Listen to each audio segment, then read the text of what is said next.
بتایا جا رہا ہے۔ اللہ کے نبی حضرت ابو بکر کے ساتھ ہجرت فرما رہے ہیں، مکے سے مدینہ جا رہے ہیں، اور مکے کے لوگوں نے آپ کے پیچھے اپنے لوگوں کو لگا دیا ہے۔ اللہ کے نبی غار میں پناہ لے لیتے ہیں، اس غار کا نام غار ثور ہے۔ اللہ کے نبی اور حضرت ابو بکر اس غار کے اندر موجود ہیں۔ کفار تعاقب کرتے کرتے اس غار تک پہنچ گئے اور چند ہی دور تھا کہ وہ نیچے دیکھیں اور اللہ کے نبی حضرت ابو بکر کو دیکھ لیں، چند ہی دور تھا۔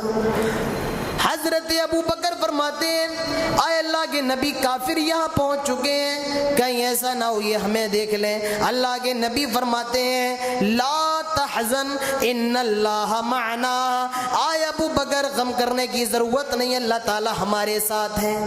اے ابو بکر غم کرنے کی ضرورت نہیں، اللہ تعالی ہمارے ساتھ ہے۔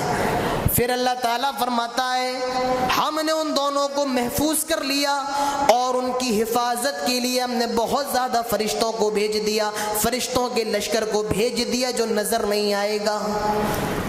اس سے کچھ باتیں معلوم چلتی ہیں۔ پہلی بات تو یہ ہے کہ کبھی گھبرانا نہیں چاہیے، دوسری بات یہ غم نہیں کرنا چاہیے۔ اللہ کے نبی فرماتے ہیں لا تحزن، ابو بکر غم نہ کرو، ان اللہ معنا، اللہ تعالی ہمارے ساتھ ہے۔ تو غم نہیں کرنا چاہیے۔ آج کتنے لوگ غمزدہ ہو جاتے ہیں، پریشان ہو جاتے ہیں، کسی کا بچہ مر گیا وہ پریشان ہے، کوئی کالر پھاڑ رہا ہے، کوئی اپنے چہروں پہ تماچے لگا رہا ہے، کوئی غم منا رہا ہے، سال سے اب تک غم مناتے آ رہے ہیں لوگ، غم حسین غم حسین۔ اللہ کے نبی پناہ مانگتے تھے، غم سے پناہ مانگتے تھے۔ آپ نے فرمایا غم مت کرو، غم نہیں کرنا چاہیے۔ مصیبتیں آتی ہیں، پریشانیاں آتی ہیں، مگر غم نہیں کرنا چاہیے۔ دوسری بات یہ معلوم ہوئی جو اللہ تعالیٰ پر مکمل بھروسہ کرتا ہے اللہ تعالیٰ اس کی حفاظت کے لیے فرشتوں کا لشکر بھیج دیتا ہے، مگر وہ دکھائی نہیں دیتے ہیں۔ اور تیسری ایک بہت پیاری بات بتاؤں، بہت پیاری، اللہ کے نبی نے اور حضرت ابو بکر نے غار میں قیام فرمایا، غار جسے غار ثور کہا جاتا ہے، غار میں گویا کہ اس غار نے اللہ کے نبی کو اور ابو بکر کو محفوظ کر لیا۔ اللہ تعالیٰ نے اس غار کا نام قرآن میں ذکر کیا اور یہ الفاظ لایا الغار، غار پر الف لام داخل کر دیا۔ دیکھیے غار نے میرے نبی کی حفاظت کی، اللہ تعالیٰ نے اس کو قیامت تک کے لیے امر بنا دیا، اس کا ذکر قرآن میں کر دیا۔ معلوم چلا کہ جو شخص نبی کی حفاظت کرے گا، حفاظت کرنے کیا مطلب، نبی کے دین کی حفاظت کرے گا، نبی کے احکام کی حفاظت کرے گا، اللہ تعالیٰ اس کو امر بنا دے گا، امر بنا دے گا۔ اس کے بعد فرمایا ان تستغفر لهم 70 مرہ لن یغفر اللہ لهم، اے نبی اگر آپ 70 مرتبہ بھی ان کے لیے بخشش کی دعا فرما دیں گے تب بھی ہم ان کو معاف نہیں کریں گے۔ یہاں پر عبداللہ بن ابی کا واقعہ بیان کیا جا رہا ہے۔ یہ کون ہے؟ رئیس المنافقین ہے، سارے منافقوں کا سردار ہے عبداللہ بن ابی بن سلول۔ اس کا انتقال ہو جاتا ہے، یہ مر جاتا ہے۔ اس کا بیٹا ہے عبداللہ، وہ پکا سچا مسلمان ہے، مومن ہے۔ وہ اللہ کے نبی کے پاس آیا، فرمایا آئے اللہ کے نبی میرے باپ کا انتقال ہو گیا ہے، وہ پوری زندگی آپ کو ستاتا رہا، پوری زندگی اس نے آپ کو تکلیف دی ہے۔ آئے اللہ کے نبی آپ ایسا کریے اگر اپنی قمیض دے دیں، اپنا کرتا دے دیں، میں اس کا کفن بنا لوں گا۔ آئے اللہ کے نبی شاید اس کے عذاب میں کوئی تخفیف ہو جائے۔ اللہ کے نبی نے اپنا جبہ دے دیا۔ حضرت عمر فاروق فرماتے ہیں آئے اللہ کے نبی یہ کس کے ساتھ آپ احسان کر رہے ہیں؟ آئے اللہ کے نبی یہ پوری زندگی آپ کو ستاتا رہا۔ آئے اللہ کے نبی اس نے آپ کی بیویوں پر تہمت لگائی ہے، حضرت عائشہ کو برا بھلا کہا ہے، حضرت عائشہ پر زنا کی تہمت لگائی ہے۔ اللہ کے نبی فرماتے ہیں آئے عمر اگر میری چادر دے دینے سے اس کے عذاب میں کوئی تخفیف ہو جائے، کوئی کمی ہو جائے تو میری رحمت میں کیا کمی آ جائے گی، میری شان میں کیا کمی آ جائے گی۔ اللہ کے نبی نے اپنے جبے کو دے دیا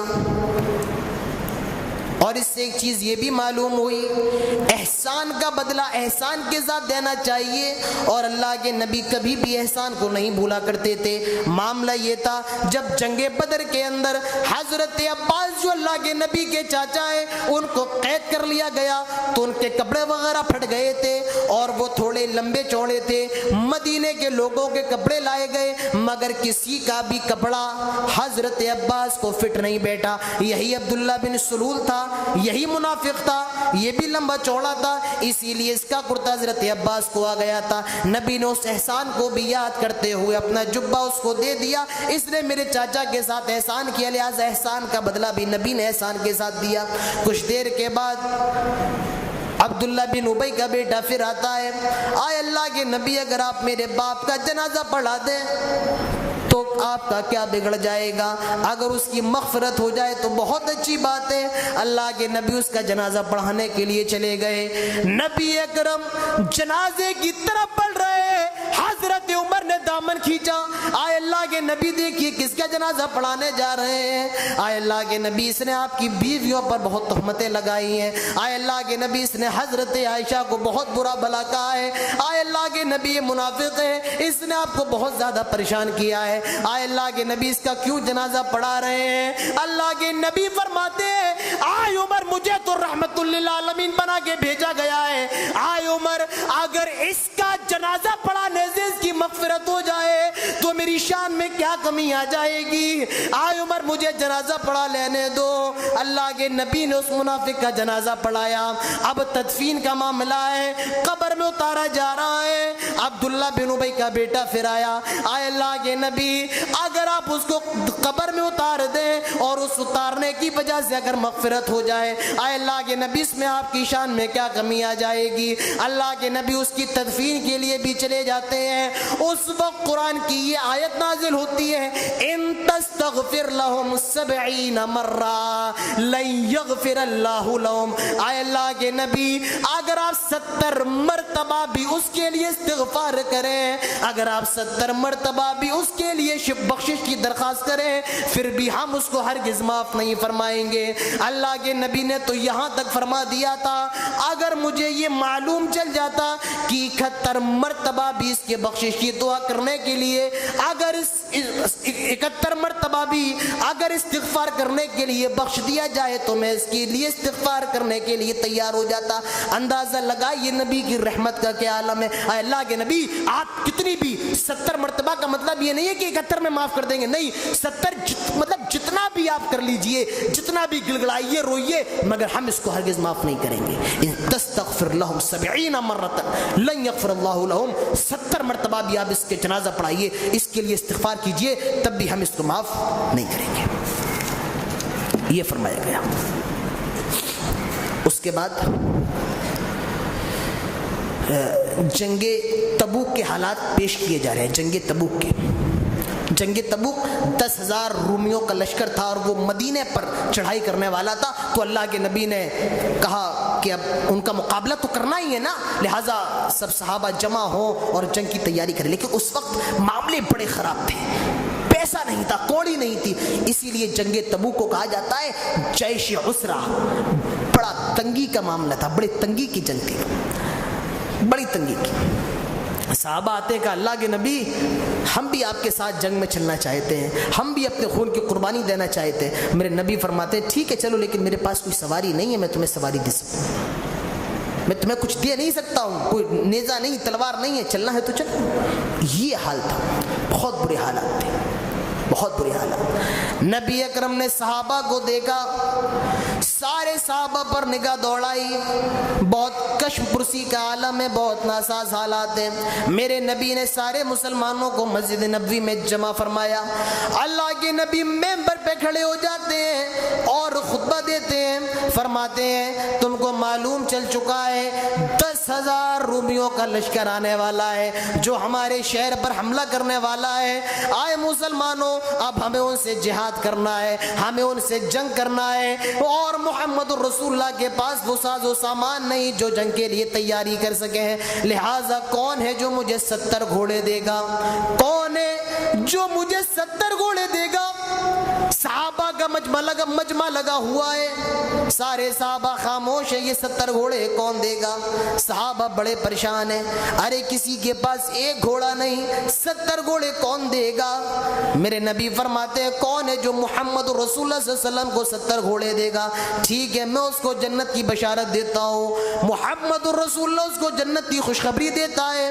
ایک صحابی اٹھ کر کھڑے ہو جاتے ہیں، اے اللہ کے نبی میں آپ کو 70 گھوڑے دینے کے لیے تیار ہوں، اے اللہ کے نبی آپ مجھے جنت کی بشارت دے دیجئے، اے اللہ کے نبی آپ مجھے جنت کی خوشخبری دے دیجئے۔ سارے صحابہ نے دیکھا، نبی اکرم کی آنکھیں مبارک نے دیکھا، سامنے ایک نوجوان صحابی کھڑا ہوا ہے اور وہ کوئی اور نہیں بلکہ میرے نبی کا داماد حضرت عثمان رضی اللہ عنہ ہے۔ اللہ کے نبی عثمان کو دیکھتے ہیں، فرماتے ہیں آئے عثمان تم بیٹھ جاؤ، نہیں تم پہلے بہت کچھ کر سکے ہو، تمہارے بہت مسلمانوں کے اوپر احسان ہے، آئے عثمان نہیں اب تم بیٹھ جاؤ۔ حضرت عثمان پھر بیٹھ جاتے ہیں، نبی اکرم فرماتے ہیں اور کون ہے؟ پھر حضرت عثمان اٹھ کے کھڑے ہوتے ہیں، اللہ کے نبی فرماتے ہیں نہیں عثمان بیٹھ جاؤ، تم پہلے بہت کچھ کر چکے ہو۔ اللہ کے نبی تیسری مرتبہ فرماتے ہیں کون ہے جو محمد رسول اللہ صلی اللہ علیہ وسلم کو 70 گھوڑے دے گا؟ پھر حضرت عثمان اٹھ کے کھڑے ہو گئے، آئے اللہ کے نبی میں دینے کے لیے تیار ہوں۔ آپ فرماتے نہیں عثمان بیٹھ جاؤ، نبی کا حکم ہوا، حضرت عثمان پھر بیٹھ گئے۔ میرے نبی پھر فرماتے کون ہے جو مجھے 70 گھوڑے دے گا؟ پھر حضرت عثمان اٹھتے ہیں، اللہ کے نبی نے 7 مرتبہ کہا اور ساتوں کے ساتوں مرتبہ حضرت عثمان اٹھ کے کھڑے ہوتے ہیں۔ اللہ کے نبی نے حضرت عثمان کے جذبے کو دیکھا، اللہ کے نبی بے ساختہ ممبر سے کہنے لگے ما ذر عثمان ما ذر عثمان ما ذر عثمان ما عمل بعد اليوم القط یا عثمان اشہد لک بالجنہ۔